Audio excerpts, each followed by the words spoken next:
আমাদের অমরবাবুকে, মারা গেছেন। এবং আগের দিন যেদিনকে মারা গেছেন তার আগের দিন আমি শুনেছিলাম ওনার ছেলের কাছ থেকে, রুনুদা আমাকে বলেছিল, খবর দিয়েছিল, দেখা হয়েছিল নাট্যমেলাতে, তখন আমাকে বললো অসুস্থ, দেখতে যাবে তুমি? তা আমি বললাম আমি আবার কর্মজীবনে ইন্ডাস্ট্রিতে ওরকম খেতে হয় একটু, তো আমার সকালে কল টাইম থাকে, আমি যেতে পারিনি।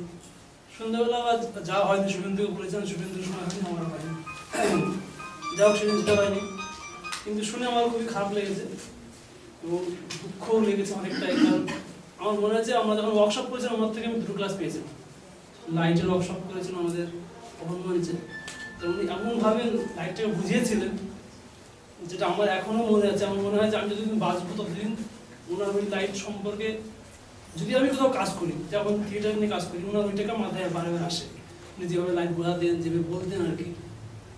তারপরে উনি যখন সেট দেখাতেন আমাদের আর কি, ওয়ার্কশপে উনি দেখিয়েছিলেন, তখন রুনুদা ছিল সেই সময়, যে সেট কীভাবে ব্যবহার করতে হয়, নানান প্রসেসগুলো, সমস্ত প্রসেসগুলো উনি খুব সুন্দরভাবে দেখিয়ে দিতেন আমাদেরকে। কারণ যেটা আমাদেরকে মনে হয়নি যে উনি আমাদের শিক্ষক হিসেবে দেখাচ্ছেন বা আমরা সেইভাবে নতুন ছাত্রছাত্রী হিসেবে শিখছি, সেটা আমাদের কখনো মনে হয়নি, বা আমাদের সঙ্গে যারা আমার ছিল আমার ব্যাচ, তাদেরও সেটা মনে হয়নি বলে আমার মনে হয়েছে। তো সেখান থেকে ওনার যা কর্মজীবন বা ওনার যা কাজকর্ম আমরা যেভাবে আমাদের দিয়েছেন আমাদেরকে খুব সহজ সরলভাবে, সেটা আমরা পেয়ে আমি নিজে মনে ব্যক্তিগতভাবে বোধ করি আমি খুব ধন্য হয়েছি। কারণ সেটুকু শিখেছিলাম বলে আমার মনে এখন একটু তো পড়ানো খেতে পাচ্ছি বা করি, যখন কোথাও কাজ পাই সেটা নিয়ে আর বেঁচে আছি এখনো। এই বলে আমি ওনাকে ধন্যবাদ জানাই, সবাই নমস্কার। ধন্যবাদ।